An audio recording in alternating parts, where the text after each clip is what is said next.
Part 2, Plan B. Alana didn't sleep that night.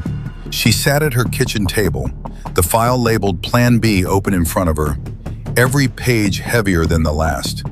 Names, dates, ages, girls between 17 and 23. Some marked with check symbols, some circled, some highlighted. Beside each name was a short assessment: emotionally unstable, estranged from father, strong academic potential, vulnerable to guidance. Guidance. Alana's stomach turned.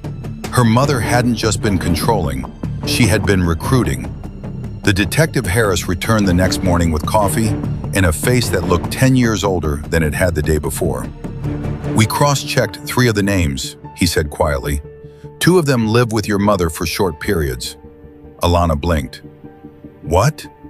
She listed them as mentorship placements, at-risk youth she was helping transition into stable environments. Alana's chest tightened. She told everyone she volunteered. "She did," Harris replied, "officially." "And unofficially?" Harris hesitated. "One of the girls is missing." The word landed like a gunshot. "Missing?" Alana repeated. 3 years ago, reported as a runaway. No signs of foul play, no suspect. Alana stared at the name on the page. Maya Thompson, age 19. Next to it, in Margaret's handwriting, defiant, resistant, requires firmer boundaries. Alana felt the room shrink. "She lived in our house," she whispered. Harris looked up sharply. "You remember her?" "Yes." Images flooded back. A shy girl with nervous laughter, always apologizing. Margaret calling her sweetheart in public and ungrateful in private. One night, raised voices, then silence. Alana had asked where Maya went. Margaret had smiled. Her father came to get her. But there had been no father. Maya once told Alana she hadn't spoken to her family in years. The power shifted again. This wasn't about a toxic mother, it was about a system disguised as charity. Police reopened Maya's case immediately. The media didn't know yet. They couldn't, not until they had something solid. Margaret Hill was still recovering at home under medical supervision. Public sympathy remained largely in her favor. The unstable daughter narrative had softened, but not disappeared. And now, if the truth came out, it would explode. Harris returned 2 days later with an evidence bag. Inside was a silver locket. Alana's breath caught. "That was Maya's," she said. "You're sure?" She never took it off.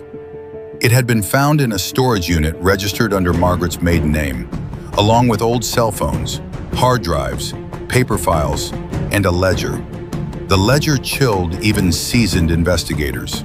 Dates of intake, emotional profiles, financial notations, small withdrawals from the girls' savings accounts. Where would she get access to their money? Alana asked. Harris met her eyes. She had power of attorney forms signed. For what reason? Emergency guardianship. Alana stood abruptly. She manipulated them. Harris nodded grimly. She positioned herself as rescuer, then isolated them. And when they resisted, he didn't answer. He didn't need to. The excavation of the storage unit uncovered something else. A burner phone, recently active. Last outgoing call, 2 nights ago. After the trial, after the verdict, after justice was supposedly served.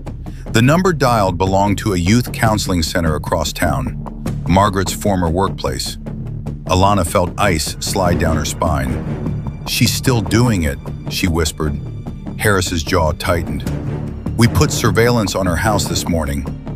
And? She hasn't left." Relief flickered, too soon. Harris continued, "But someone else has been visiting." "Who?" He pulled out a photo. A young woman, long dark hair, nervous posture, standing outside Margaret's home yesterday afternoon. Alana's throat closed. "That's..." She couldn't finish, because she recognized the look. The same look Maya once wore. The same look she herself had worn for years. Hope mixed with fear. "She's 20, Harris said. "Name's Alana Ruiz. Recently placed in transitional housing after aging out of foster care." Alana felt rage rise like fire in her chest. "She's replacing me." The words from the document echoed. "If she escapes, replace her." Margaret hadn't lost control.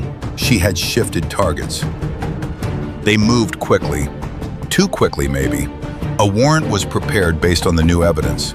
But bureaucracy crawls when urgency demands sprinting.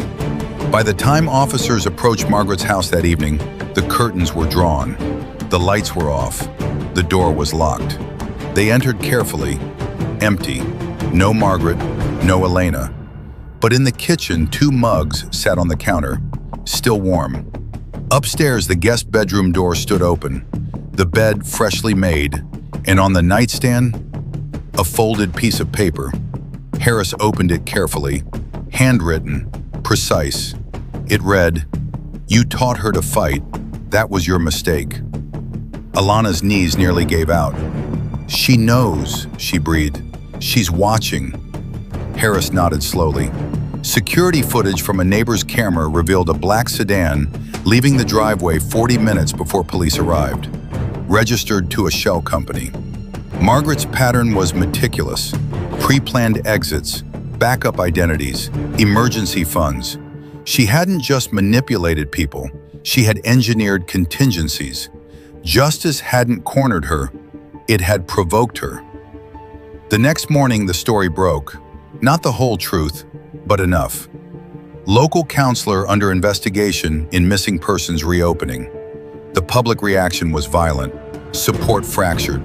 Doubt turned to suspicion, and sympathy curdled. Margaret's phone pinged once before going dark. A highway exit 30 miles outside the city. Alana stared at the map in the command center. "She'll go somewhere isolated," she said. "Somewhere she can reframe the narrative." Harris looked at her.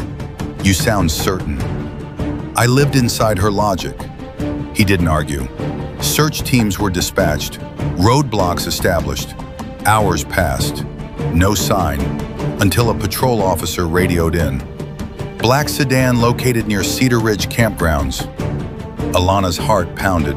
Cedar Ridge. She'd been there once as a teenager. Margaret had taken her on a healing retreat. No signal, dense woods, minimal witnesses. The perfect place to reset a story, or end one. Night had fallen by the time they reached the campground. Police lights cut through trees like fractured lightning. The black sedan sat abandoned near a trailhead. Driver's door open, engine cold. No Alana in sight, no Margaret. Search teams spread into the woods. Alana wasn't supposed to be there, but she was, because this was her war. And because somewhere out there was a girl who didn't yet know she was inside a trap. Then, a scream. Sharp, distant. Everyone froze. Another scream followed, cut short. Officers bolted toward the sound. Branches snapped under boots. Flashlights sliced through darkness. And then, they saw a figure running between trees. Small, frightened. Alana. An officer grabbed her, pulling her to safety. "She's got a knife!" Alana cried hysterically. "She said she can't lose again." Alana's blood ran cold. Lose again. Searchlights swung wider, deeper into the woods. A silhouette stood on a ridge above them. Still, watching. Margaret. Even from a distance, her posture was unmistakable. Calm, unhurried, as if observing a lesson unfold. An officer shouted, "Drop the weapon!" Margaret tilted her head slightly, then smiled, and stepped backward, out of sight. Gunshots cracked into the night sky, but when officers reached the ridge, she was gone. No body, no blood, just darkness. And on the ground where she had stood, a small voice recorder, still running. Harris picked it up carefully, pressed play. Margaret's voice filled the speaker, steady and composed. "You only see the monster when it turns on you," she said softly. A pause. "And by then, It's already too late. The recording clicked off. Alana stared into the black woods. Because this was no longer about survival or exposure, it was about pursuit. And somewhere out there, her mother was planning again.